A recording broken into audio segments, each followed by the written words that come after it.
Wabarakatuh. Assalamualaikum warahmatullahi wabarakatuh. Perkenalkan, kami dari kelompok 1 yang beranggotakan saya sendiri, Rita Mei Rahmawati, dan teman saya Tasya Nabila Putri. Pertama-tama, terima kasih kepada Bapak Maksudi SPDI selaku dosen pengampu mata kuliah Nahwu Shorof dan teman-teman yang saya cintai karena Allah Ta'ala. Adanya saya di sini akan memaparkan materi tentang sejarah ilmu nahwu, shorof, dan tasrif lugawi.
Materi yang pertama yaitu sejarah ilmu nahwu. Apa sih nahwu dan shorof? Yaitu merupakan bagian dari ulumul al-lughah al-arabiyah yang bertujuan untuk menjaga dari kesalahan pengucapan dan tulisan. Ulumu al-lughah al-arabiyah berjumlah 12 ilmu berdasarkan muqaddimah kitab karangan As-Sayyid Ahmad Al-Hashimi, yaitu nahwu, shorof, arud, wafi, matan al-lughah, art, insya, qad, bayan, ma'ani, muhadharah, istiqaq. Hubungan ilmu shorof dan ilmu nahwu tidak dapat dipisahkan bagaikan ibu dan bapak, yaitu saling membutuhkan serta saling melengkapi sebagaimana perkataan sebagai ulama. Artinya, ilmu shorof adalah ibu atau induk dari segala ilmu, sedangkan ilmu nahwu adalah bapaknya. Perbedaan ilmu shorof dan ilmu nahwu adalah ilmu shorof membahas kata sebelum masuk ke dalam susunan kalimat, sedangkan ilmu nahwu adalah membahas kata ketika sudah masuk dalam susunan kalimat. Pembahasan selanjutnya, pengertian ilmu nahwu. Ilmu nahwu Arab, bahasa Indonesia nahwu, sintaksis bahasa Inggris sintak, merupakan salah satu bagian dari dasar ilmu tata bahasa bahasa Arab untuk mengetahui jabatan kata dalam kalimat dan bentuk huruf atau harokat terakhir dari suatu kata. Secara bahasa, satu, bermakna menyengaja. Yang kedua, bermakna arah. Contohnya, nahatu nahwal baiti, artinya saya menyengaja ke arah rumah. Yang ketiga, bermakna seperti, yang artinya Zaid seperti Umar. Yang keempat, bermakna kira-kira, contohnya indi nahwul nahwul fin, yaitu saya memiliki kira-kira 1000. Yang kelima, bermakna bagian. Contohnya, hadza ala khamsatin haki. Perkara ini adalah 5 bagian. Yang keenam, bermakna sebagian. Contohnya, saya telah memakan sebagian ikan. Pembahasan selanjutnya secara istilah, yaitu 1. Diucapkan untuk istilah fan, ilmu, nahwu yang mencakup shorof atau juga disebut ilmu bahasa. Bahasa Arab yang definisinya adalah ilmu, kaidah-kaidah atau pokok-pokok dari kalam Arab untuk mengetahui hukum kalimat Arab yang tidak disusun dan keadaan kalimat ketika tarkib. Yang kedua, istilah nahwu yang menjadi perbandingan dari ilmu shorof yang definisinya adalah ilmu tentang pokok-pokok yang diambil dari kaidah-kaidah Arab untuk mengetahui keadaan akhirnya kalimat dari segi i'rab atau dan mabni. Yang ketiga, kaidah-kaidah hukum yang umum dari penelitian kalam Arab sebagai sarana untuk mengetahui hukum dari masing-masing kata selaku pembentukan kata. Dalam kitab Jami' al-Durus al-Arabiyah menjelaskan bahwa ilmu nahwu adalah ilmu asal-usul kalimat untuk mengetahui keadaan kalimat yang berbahasa Arab dari segi i'rab dan bentuknya. Pembahasan selanjutnya, pengertian shorof.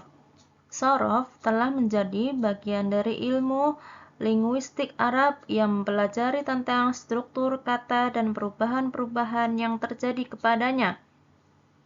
Nah, sumber pengambilan ilmu shorof adalah ayat Al-Quran, perkataan Nabi Muhammad atau hadis, serta perkataan orang Arab, yaitu ada 3. Yang satu, ilmu yang membahas tentang perubahan bentuk kata menjadi bentuk kata yang lain sesuai dengan makna yang diinginkan. Yang kedua, as-shorofu ilmun bisulin tu'rafu biha ahwalu abniyatil kalimi qabla biha. Artinya, ilmu dasar untuk mengetahui proses pembentukan suatu kata sebelum kata tersebut tersusun menjadi kalimat.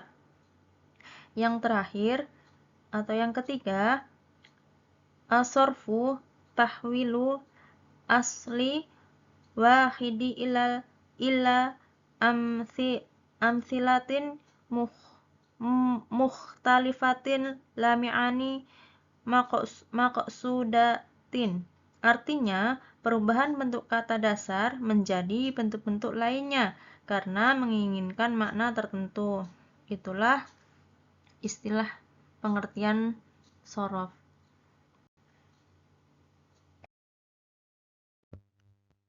Pembahasan selanjutnya yaitu ada contoh-contoh shorof. Yang saya paparkan di sini yaitu contoh-contohnya. Yang pertama, fi'il madi, khoroja, artinya telah keluar. Fi'il mudhari, yakhruju, artinya sedang atau akan keluar. Yang ketiga, khurujan, yaitu masdar yang artinya keluar. Yang keempat, khorijun, artinya orang yang keluar dari isim fa'il. Selanjutnya, makhrujun, dari isim maf'ul yang artinya dikeluarkan. Yang selanjutnya, ukhruj, artinya keluarlah. Sini dari fi'il amr. Yang selanjutnya, takhruj, artinya kamu jangan keluar, fi'il nahi. Makhrojun, ini dari isim zaman atau makan, artinya waktu dan tempat keluar. Yang terakhir, Mikhrajun. Ini dari isim alat, artinya alat untuk mengeluarkan.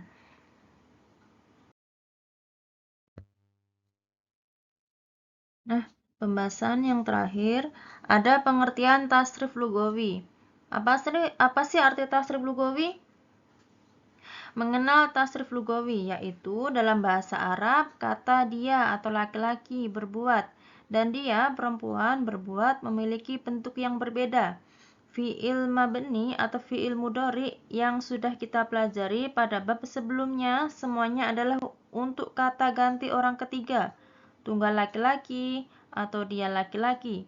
Jika pada tasrif istilahi, kita belajar merubah suatu kata dari bentuk asalnya ke bentuk yang lain.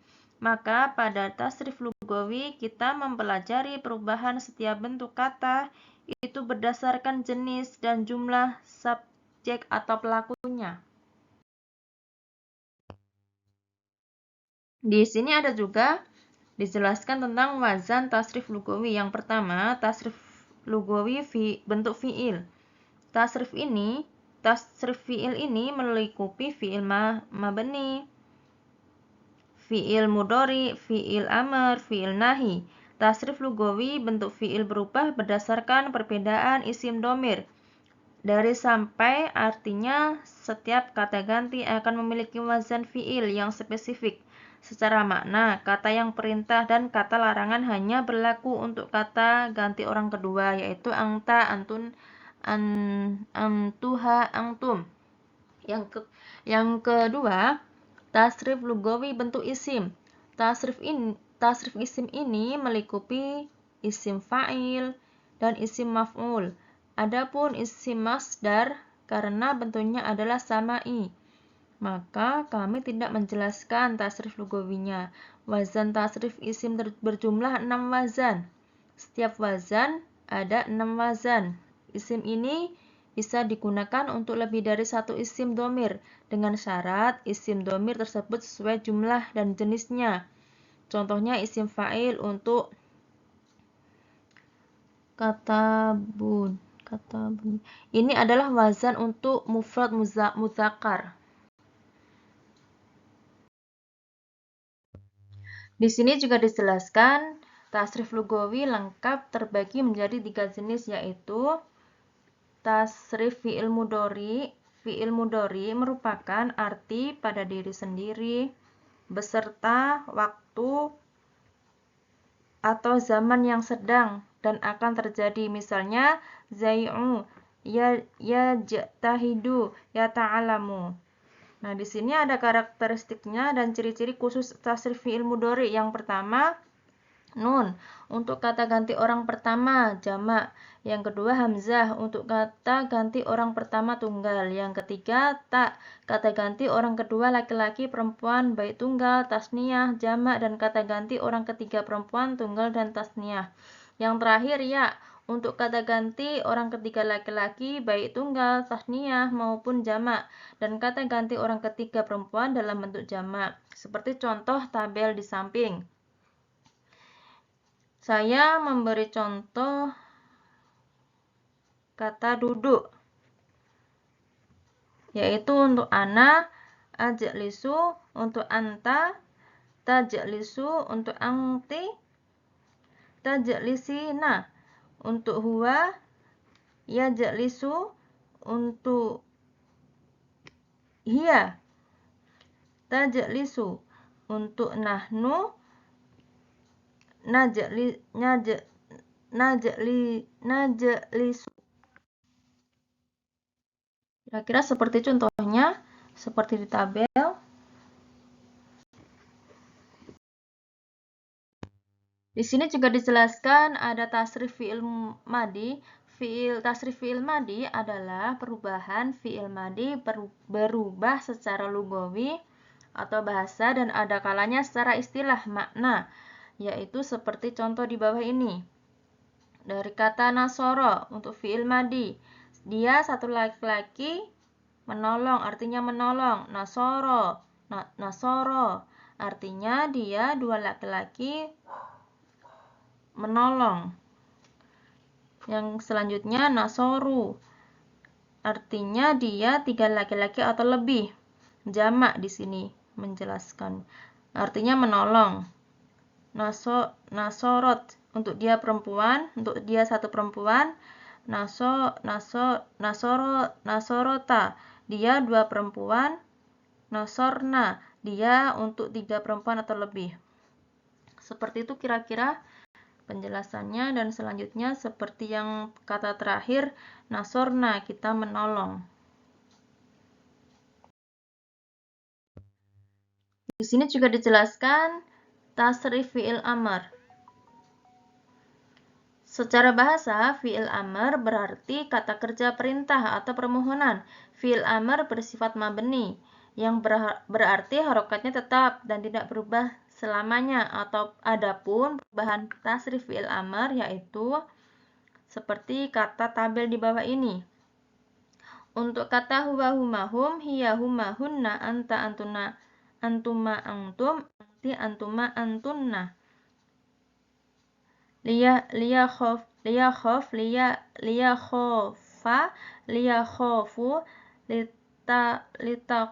lita khofa, liya khofna, khofa,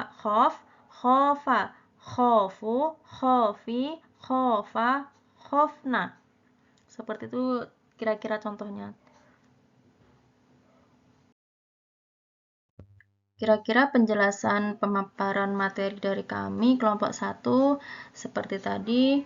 Sekiranya terima kasih kepada Bapak Masudi SPDI dan teman-teman yang berbahagia. Semoga pemaparan materi kami dari kelompok 1 bermanfaat, dan bila ada kata atau kesalahan datangnya murni dari kami. Dan terima kasih semuanya. Wassalamualaikum warahmatullahi wabarakatuh.